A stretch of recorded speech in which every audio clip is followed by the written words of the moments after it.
नमस्कार दोस्तों, dream of selection with Digvijay Singh में स्वागत है आपका। भारतीय संविधान के सभी अनुच्छेदों की श्रृंखला का ये 8वां अध्याय है। इसके पहले हम 7 अध्यायों तक की चर्चा कर चुके हैं। आपको याद होगा कि हम अनुच्छेद 1 से लेकर अनुच्छेद 31 तक की संपूर्ण व्याख्या कर चुके हैं। प्लेलिस्ट में उसकी वीडियो पड़ी है, आप जाकर वहाँ पर देख सकते हैं। अभी भाग 3 चल रहा है, शायद इसके बाद एक और वीडियो आएगा और भाग 3 समाप्त हो जाएगा। भाग 4 में हम चर्चा करेंगे। आज मुख्य रूप से आप सुनते होंगे सुप्रीम कोर्ट द्वारा जो 5 प्रकार की रिट जारी की जाती हैं अनुच्छेद 32(2) के तहत, उनको बिल्कुल आसान भाषा में समझेंगे। तो बने रहिए आप इस वीडियो में। तो इसके पहले कुछ रिकॉल करते हैं कि जो हमारा भारतीय संविधान है वो भाग 3 मूल अधिकारों से संबंधित है। हमारे प्रारंभ में 7 मूल अधिकार थे, परंतु 44वें संविधान संशोधन 1978 के द्वारा हमारे पास केवल 6 मूल अधिकार ही बचे हैं। पहला समानता का अधिकार, दूसरा स्वतंत्रता का अधिकार, तीसरा शोषण के विरुद्ध का अधिकार, चौथा धार्मिक स्वतंत्रता का अधिकार, पांचवा संस्कृति तथा शिक्षा संबंधी अधिकार और छठवां तथा अंतिम था संवैधानिक उपचारों का अधिकार, जिसकी आज हम पूर्ण रूप से चर्चा करेंगे। तो चलिए स्टार्ट करते हैं। तो संवैधानिक उपचारों का अधिकार, तो देखिए सबसे पहले तो यही आपका सवाल बनता है कि जो संवैधानिक उपचारों का अधिकार है ये भी मूल अधिकार है, ठीक है, यानी मूल अधिकारों का मूल अधिकार है। जैसे पहले हमें जो 5 अधिकार दिए हैं उनकी गारंटी सुप्रीम कोर्ट को दी गई है, और जो सुप्रीम कोर्ट को गारंटी है 32 के तहत, वो भी एक हमारा मूल अधिकार है। अर्थात इनकी रक्षा करना भी एक मूल अधिकार है जिसको टाला नहीं जा सकता है। संविधान का बेसिक स्ट्रक्चर है, इसको ना ही कहीं संशोधन करके भी हटाया नहीं जा सकता, ठीक है। ये शक्ति आपको 2 अनुच्छेदों में मिलेगी, एक तो आपको 32 में मिलेगी, दूसरी 226 में मिलेगी। 226 के तहत ये पावर हाई कोर्ट को है और 32 के तहत सुप्रीम कोर्ट है। देखेंगे कितना अंतर है, हाई कोर्ट को कितना पावर है, सुप्रीम कोर्ट को कितना पावर है, ठीक है। तो पहला आपका यही कि संवैधानिक उपचारों का अधिकार भी मूल अधिकार ही है, ठीक है। आप यदि आपके किसी जो 5 मूल अधिकार दिए गए हैं उनमें से किसी भी मूल अधिकार का आपका हनन हो रहा है तो आप या तो हाई कोर्ट में जाइए या तो सुप्रीम कोर्ट में जाइए। आप किसी में भी जा सकते हैं, आपके विवेक की शक्ति पर वो निर्भर है, ठीक है। जिसमें आपको सुविधाजनक लगे उसमें जाके आप उसी कोर्ट का दरवाज़ा खटखटा सकते हैं। यानी ये समवर्ती, इसमें कोई रैंकिंग का अंतर नहीं है कि आप पहले हाई कोर्ट में जाइए फिर सुप्रीम कोर्ट में जाइए। इस मूल अधिकारों से संबंधित मामले में आप स्वतंत्र हैं, किसी भी न्यायालय में या तो सुप्रीम कोर्ट या हाई कोर्ट में जा सकते हैं, ठीक है। और सबसे इम्पॉर्टेंट प्रश्न यही उठता है कि इनको दायर करने के लिए कौन जा सकता है, जिसका हनन हो रहा है कि और कोई भी जा सकता है। तो सुप्रीम कोर्ट ने इसकी व्याख्या कर दिया है, कोई ज़रूरी नहीं है कि जिस व्यक्ति के मूल अधिकारों का हनन हो रहा है वही इनको प्रवर्तित लागू करने के लिए जाए।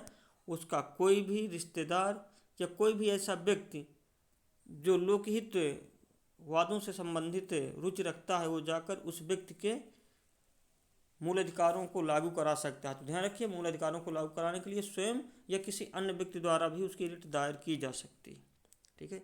इसकी महत्ता को देखते हुए जैसे हमारा शरीर होता है, उस शरीर में आप देखते होंगे कि अगर आत्मा और हृदय नहीं है तो शरीर हमारा बेकाम का रहता है। इसी प्रकार अगर हम मूल अधिकार दे भी देते हैं और अगर इनकी गारंटी सुरक्षा नहीं देते हैं तो ये भी एक बिना हृदय और आत्मा के समान व्यक्ति के जैसे हो जाएंगे।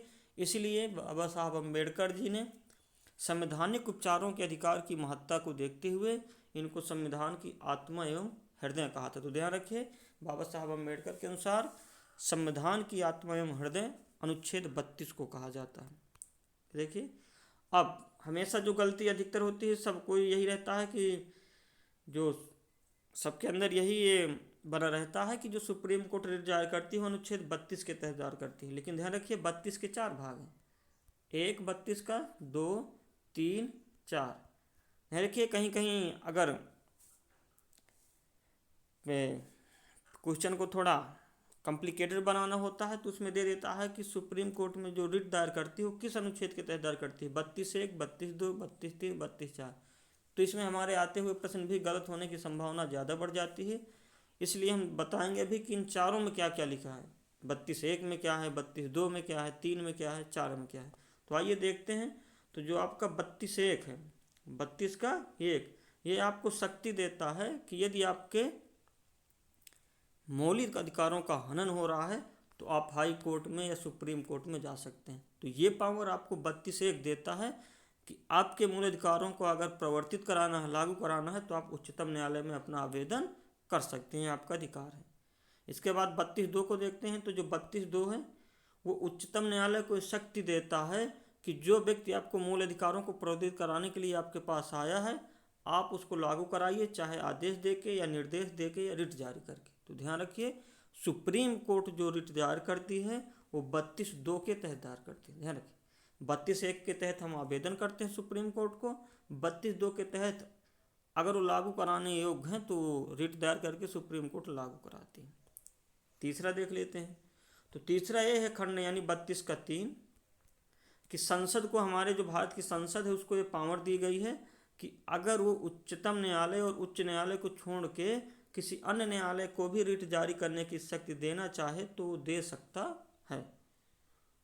ठीक है, तो यानी भारतीय संसद को यह शक्ति दी गई कि किसी अन्य न्यायालय को उच्चतम न्यायालय के खंड 2 में प्रयोग की जाने वाली रिटों को, उनमें से किसी 1-2 रिट को या सभी पांचों के पांचों रिट को उस स्थानीय अधिकारिता में प्रयोग हेतु शक्ति दे सकता है। और 32(4) देख लीजिए। तो 32(4) है कि मूल अधिकारों को प्रवर्तन कराने के अधिकार में निलंबन का निषेध करता है। अर्थात मूल अधिकारों को लागू करने की जो रिट है उसको निलंबन यानी सस्पेंड करने को मना करता है कि इनको जल्दी रोका नहीं जाएगा, अन्यथा उपबंध के सिवाय। अर्थात जब कहीं इमरजेंसी लगेगी देश में या कोई विशेष आपत्ति आएगी तभी आप रिट दायर करने की शक्ति को रोक सकते हैं, अन्यथा आप इस शक्ति को नहीं रोक सकते। तो ध्यान रखिए, 32 के 4 भाग हुए। पहले के द्वारा आप आवेदन कर सकते हैं, दूसरे के द्वारा सुप्रीम कोर्ट रिट दायर करेगी, तीसरे के द्वारा संसद ये शक्ति किसी अन्य न्यायालय को भी दे सकती है, और चौथा ये कहा गया है कि इनको जल्दी सस्पेंड नहीं किया जाएगा बिना किसी उपबंध के। ठीक है, तो इस प्रकार से ध्यान रखिए। तो अब जो 32(2) के तहत 5 प्रकार की रिटें हैं उनकी पूर्ण रूप से हम चर्चा करेंगे। तो मूल अधिकारों को प्रवर्तन कराने हेतु उच्चतम न्यायालय को अनुच्छेद 32(2) के तहत निम्नलिखित 5 प्रकार की रिट जारी करने की शक्ति दी गई है। ये पांचों इस प्रकार हैं। देखिए, पहला तो आपका बंदी प्रत्यक्षीकरण है, हेबियस कॉर्पस। दूसरा मैंडमस यानी परमादेश। तीसरा प्रतिषेध यानी प्रोहिबिशन। चौथा उत्प्रेषण यानी सर्टियोरिटी। और पांचवा अधिकार प्रच्छा क्यू वारंटो। इनको बिल्कुल आसान भाषा में समझेंगे आप, इस वीडियो में बस बने रहिए और 5 या 10 मिनट के अंदर अंदर आपके सभी कन्फ्यूजन समाप्त हो जाएंगे। तो चलिए स्टार्ट करते हैं। आपका पहला आता है बंदी प्रत्यक्षीकरण। क्या है बंदी प्रत्यक्षीकरण? तो देखिए, इसका सिंपल सा अर्थ ये होता है कि व्यक्ति को प्रस्तुत किया जाए, यानी व्यक्ति को प्रस्तुत किया जाए। ठीक है, तो यह रिट जब सुप्रीम कोर्ट दायर करती है तो ऐसे व्यक्ति या प्राधिकारी, यानी ऐसे व्यक्ति या प्राधिकारी के विरुद्ध दायर की जाती है जो किसी दूसरे व्यक्ति को अवैध रूप से यानी अवैध रूप से हिरासत में लिए हुए है। अर्थात कोई जब व्यक्ति या प्राधिकारी किसी दूसरे व्यक्ति को अवैध रूप से हिरासत में रख लेता है तो उसके लिए बंदी प्रत्यक्षीकरण जारी की जाती है। इसमें सुप्रीम कोर्ट जिस व्यक्ति या प्राधिकारी के विरुद्ध रिट जारी करती है वह उस व्यक्ति या प्राधिकारी को सुप्रीम कोर्ट के सामने उपस्थित होना होता है और उसको साक्ष्य देना होता है कि आप किस साक्ष्य के तहत या इसको या इस व्यक्ति को आप निरुद्ध किए हुए हैं, गिरफ्तार किए हुए हैं। यदि सुप्रीम कोर्ट के सामने वो वैध यानी वैध डॉक्यूमेंट प्रस्तुत कर देता है तो सुप्रीम कोर्ट मतलब उसको आदेश देती है कि हाँ हिरासत में ले रहिए। लेकिन अगर वे निरोध की विधि की औचित्य न होने पर, अर्थात जिस प्रकार वो उसे गिरफ्तार किए हैं, अगर उससे संतुष्ट नहीं होता सुप्रीम कोर्ट तो उसको छोड़ने का आदेश देता है। तो ध्यान रखिए कि जब हैबियस कॉर्पस है उसमें कहा जाता है कि जब कोई व्यक्ति किसी दूसरे व्यक्ति को अवैध रूप से गिरफ्तार कर लेता है तो जो व्यक्ति गिरफ्तार किए हैं उसके विरुद्ध रिट दायर की जा सकती है। इसमें जिस व्यक्ति को गिरफ्तार किए हैं उसके तरफ से कोई भी व्यक्ति जाकर सुप्रीम कोर्ट में रिट दायर कर सकता है और सुप्रीम कोर्ट रिट जब जारी करेगी सुप्रीम कोर्ट उसकी बातों को सुन के जब उसको संज्ञान मिलेगी कि हाँ ये हैबियस कॉर्पस रिट दायर करने योग्य है तो उस व्यक्ति को हैबियस कॉर्पस जारी कर देगी। हैबियस कॉर्पस जारी करने के बाद वो व्यक्ति तत्काल 24 घंटे के अंदर माननीय सुप्रीम कोर्ट के पास पहुंचेगा और सुप्रीम कोर्ट को अपने साक्ष्य दिखाएगा। देख सकते हैं, सुप्रीम कोर्ट को अपने साक्ष्य दिखाएगा। देखिए, जैसे ये व्यक्ति इसको गिरफ्तार किए थे, चित्र में देख सकते हैं। सुप्रीम कोर्ट को रिट दायर की गई, सुप्रीम कोर्ट ने हैबियस कॉर्पस जारी कर दी। तो लिखा है, bring the imprisoner individual to the court and show the valid reason for his detention.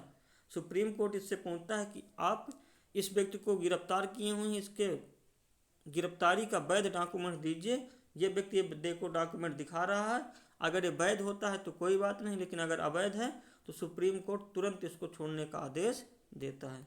तो अब ये ध्यान रखिए कि इस व्यक्ति को कौन जारी कर सकता है, वो इस व्यक्ति के लिए आवेदन कौन कर सकता है। तो इस रिट के लिए कोई भी व्यक्ति आवेदन कर सकता है, जरूरी नहीं है कि जिस व्यक्ति को निरोध में लिया गया है, गिरफ्तार किया गया है, वही जारी करे, कोई भी जारी कर सकता है। और ध्यान रखिए, इसमें सबसे ज़्यादा जो कन्फ्यूजन है कि जिस व्यक्ति को गिरफ्तार किया गया है क्या उसको ले जाना सुप्रीम कोर्ट के पास ज़रूरी है, तो नहीं। ये कालू सान्याल बनाम जिला मजिस्ट्रेट दार्जिलिंग 1974 में सुप्रीम कोर्ट ने निर्णय दिया था कि बंदी प्रत्यक्षीकरण का मुख्य उद्देश्य होता है कि जो व्यक्ति को गिरफ्तार किया गया है वो वैध है कि अवैध, इसकी जांच करना है। इसलिए उस व्यक्ति को, यानी जिस व्यक्ति को निरोध किया गया है, गिरफ्तार किया गया है, उसे न्यायालय के समक्ष प्रत्यक्षतः उपस्थित होना बिल्कुल भी आवश्यक नहीं है। तो इस प्रकार से आपका हैबियस कॉर्पस, या मान लीजिए आपके किसी व्यक्ति को देखिए पुलिस ज़बरदस्ती जेल में बंद कर लिया है, 24 घंटे से ज़्यादा भी उसको बंद किए हुए है, तो आप जाकर के सीधा सुप्रीम कोर्ट में पहुंच सकते हैं। सुप्रीम कोर्ट उस थाने के विरुद्ध रिट हैबियस कॉर्पस जारी करेगी। वो थाने का जो भी इंचार्ज होगा वो इस व्यक्ति को लेकर या इसके साक्ष्य लेकर सुप्रीम कोर्ट के पास पहुंचेगा, साक्ष्य दिखाएगा। यदि वो साक्ष्य संतुष्ट किया तो निरुद्ध किए रहेगा, अन्यथा उसको तुरंत छोड़ना भी पड़ सकता है। तो ध्यान रखिए, ये है हैबियस कॉर्पस। अगला देखते हैं, अगला है आपका मैंडमस परमादेश।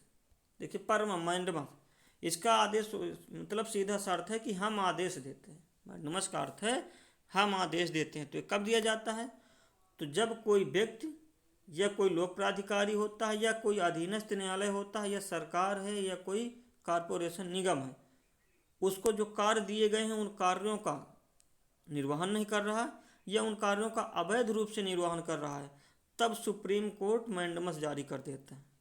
ठीक है, अर्थात जब कोई व्यक्ति अपने दिए हुए अधिकारों की उपेक्षा करता है या इनकार कर देता है या गलत ढंग से करता है, तो सुप्रीम कोर्ट उस व्यक्ति को या उस सरकार को या उस न्यायालय को, अधीनस्थ न्यायालय को या लोक प्राधिकारी या व्यक्ति को मैंडमस जारी कर देती है और यह आदेश देती है कि हम आदेश देते हैं जो आपको कर्तव्य दिया गया है इसको करिए, या जो कर्तव्य नहीं दिया गया इसको मत करिए।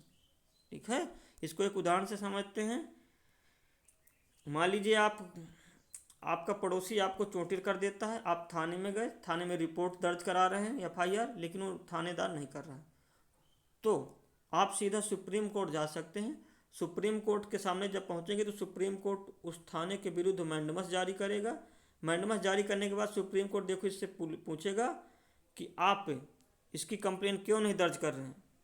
ठीक है, तो सुप्रीम कोर्ट थानेदार क्या करेगा, तुरंत यस या नो में उत्तर देगा। ठीक है, कि मैं क्यों नहीं दर्ज कर रहा हूँ, उसके अधिकारिता के अंदर उसको दर्ज ही करना पड़ेगा। अगर वो रिपोर्ट आपकी दर्ज नहीं कर रहा तो उसके प्रति कानूनी कार्रवाई भी हो सकती है। तो ध्यान रखिए, जब कोई व्यक्ति अपने दिए गए कर्तव्यों का अच्छे से निर्वहन नहीं करता, ठीक है, या मान लीजिए कोई होम गार्ड है, होम गार्ड अपने थाने में इंचार्ज का काम कर रहा, ठीक है, जो उसके अधिकार क्षेत्र में नहीं है, तो सुप्रीम कोर्ट उसको बुला सकती है और पूछ सकती है कि आप किस पाँव यानी आपको जो काम दिया गया है ये गलत है, यानी हम आदेश देते हैं आप इस काम को मत करिए।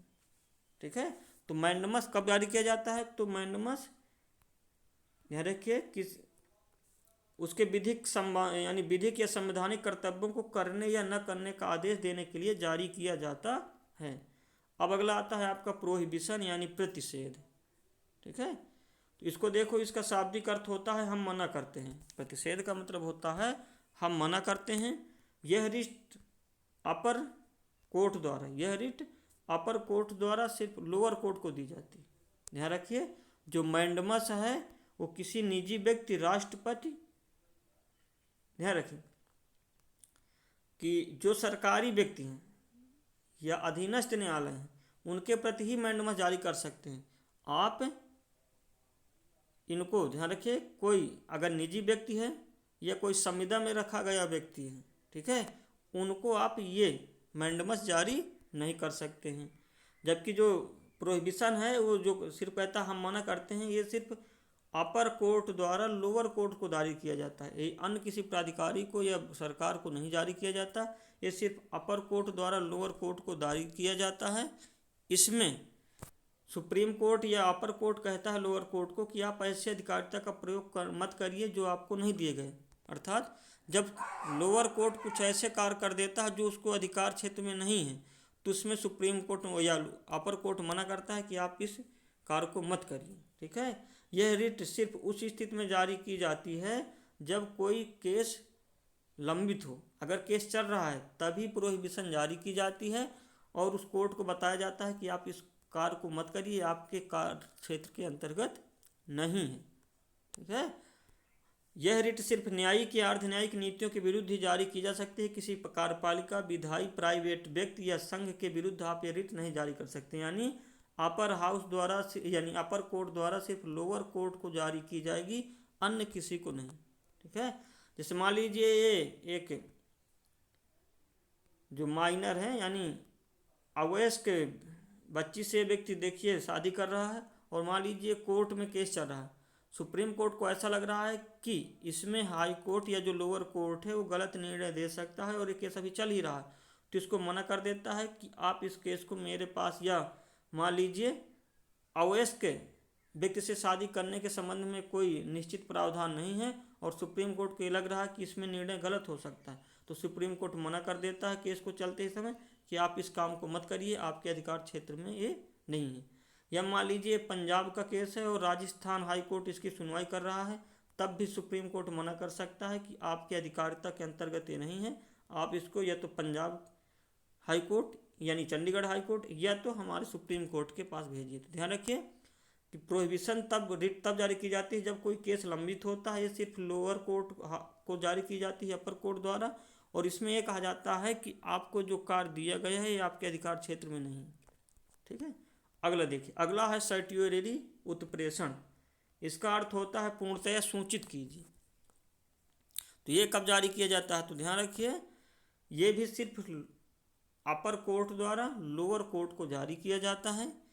ठीक है, इसमें भी अपर कोर्ट लोअर कोर्ट को जारी की जाती है और अधीनस्थ न्यायालयों को अपने समझ के मामले को वरिष्ठ न्यायालय को भेजने का निर्देश दिया जाता है। ठीक है, इस रिट में जब कोई फैसला दे दिया जाता है तब जारी की जाती है। ध्यान रखिए जो प्रोहिबिशन है वो लंबित जो केस अभी चल रहे हैं उनमें जारी की जाएगी, लेकिन जो उत्प्रेषण है जो केस का हाई कोर्ट या लोअर कोर्ट निर्णय दे दिया है, यानी लोअर कोर्ट अगर किसी निर्णय को दे दिया है, सुप्रीम कोर्ट को लग रहा है कि ये निर्णय गलत है, ठीक है, तो सुप्रीम कोर्ट उस लोअर कोर्ट को सर्टियोररी जारी करती है और पूछती है कि आपने जो निर्णय दिया है ये किस आधार पे दिया है, इसका डॉक्यूमेंट्स दीजिए और हम आपके निर्णय को गलत करते हैं।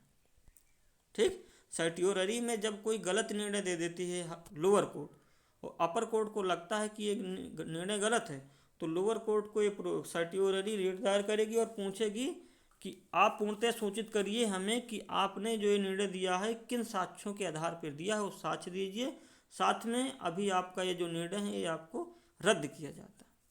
ठीक, तो इस प्रकार से आपकी ये कब कब जारी किया जा सकता है, तो ध्यान रखिए ये जो रिट है ये अधीनस्थ न्यायालयों की जब अधिकारिता का अभाव होता है तब जारी कर सकती है, या अधीनस्थ न्यायालय में बहुत ज़्यादा केस चल रहे हैं तो कुछ केस अपने पास मंगा सकती है, या कोई नैसर्गिक न्याय का उल्लंघन कर जाए लोअर कोर्ट, या वैधानिक गलती कर जाए लोअर कोर्ट जो अभिलेख में स्पष्ट है कि ये बिल्कुल गलत है, तब ये सर्टियोररी जारी की जाती है। तो इस प्रकार से आपकी ये 4 रिटें समाप्त हो गई। हमेशा कन्फ्यूजन जो बना रहता है वो प्रतिषेध और उत्प्रेषण में, क्योंकि ये दोनों अपर कोर्ट द्वारा लोअर कोर्ट को जारी की जाती हैं, लेकिन अंतर यह है कि जो प्रोहिबिशन रिट है वो कार्रवाई के दौरान कार्रवाई को रोकने के लिए दायर की जाती है कि आप इस कार्रवाई को मत करिए, आपके अधिकार में नहीं है, जबकि जो सर्टियोररी है वो कार्रवाई को समाप्त होने पर निर्णय को रद्द करने के लिए और अपने पास साक्ष्य मंगाने के लिए जारी की जाती है। तो ध्यान रखिए प्रतिषेध और उत्प्रेषण में अंतर। ठीक, ये देखिए सर्टियोररी जारी की गई है माननीय सुप्रीम कोर्ट द्वारा कि आप सर्टिफाई कीजिए जो निर्णय दिया है किस आधार पर दिया है, और ये निर्णय हम अपने पास लेते हैं। अंतिम है और पांचवा है आपका क्यू वारंटो अधिकार प्रच्छा। बिल्कुल आसान है, इसका अर्थ होता है आपका प्राधिकार क्या है, अर्थात यह रिट ऐसे व्यक्ति के विरुद्ध जारी की जाती है, क्यू वारंटो ऐसे व्यक्ति के विरुद्ध जारी की जाती है जो किसी पब्लिक ऑफिस को यानी लोक पद को अवैध रूप से धारण कर लेता है। तो जब कोई व्यक्ति अवैध रूप से उसको धारण कर लेता है तो उसके लिए क्यू वारंटो जारी की जाती है, और सुप्रीम कोर्ट उस व्यक्ति से पूछती है कि आप किस प्राधिकार के तहत इस पद को धारण किए हैं। यदि यह व्यक्ति सुआधारित उत्तर दे देता है तो पद धारण किए रहता है, परंतु यदि वो सुआधारित उत्तर नहीं दे पाता तो उसको पद से हटा देती है सुप्रीम कोर्ट और उस पद को वैकेंट यानी रिक्त घोषित कर देती है। मान लीजिए कोई 65 साल का व्यक्ति है और नौकरी कर रहा है जिसकी अधिकतम सीमा है 60 साल की, उसमें कोई 65 साल का व्यक्ति नौकरी कर रहा है।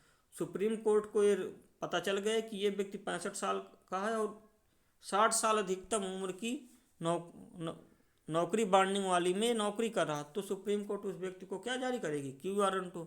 और जब क्यू वारंटो जारी किएगी तो इस व्यक्ति को वहाँ पर जाना पड़ेगा सुप्रीम कोर्ट के पास, और सुप्रीम कोर्ट को बताना पड़ेगा कि किस आधार के तहत मैं इसे हासिल किया हूँ। अगर सुप्रीम कोर्ट संतुष्ट हुई उसके साक्ष्यों से तो ठीक है, अगर नहीं हुई तो उसको वहाँ से क्या करेगी, पद से हटा देगी और पद को रिक्त घोषित कर देगी। ठीक है, तो ध्यान रखिए ये है अधिकार प्रच्छा, यानी आपसे अधिकार पूछते हैं कि आपके पास क्या अधिकार है। अगर तार्किक या लॉजिकल आपके पास अधिकार है जिसको सुप्रीम कोर्ट संतुष्ट हुई तो आप पद में बने रहेंगे, अन्यथा आपको हटना पड़ेगा। इस प्रकार से आपकी ये पांचों रिट समाप्त होती हैं और अनुच्छेद 32 के चारों पार्ट भी पढ़ चुके। तो ये वीडियो अगर आपको अच्छा लगा हो तो प्लीज़ सब्सक्राइब करें और शेयर ज़रूर करें, क्योंकि अभी ये नया चैनल है। इसी तरह की वीडियो पाने के लिए आप कमेंट बॉक्स में सुझाव ज़रूर दें। और हाँ, इसमें हम और क्या ऐड कर सकते थे आपके सुविधा के लिए उसको ज़रूर बताइए। Thanks for watching this video. Please like, subscribe and share this channel. नमस्कार।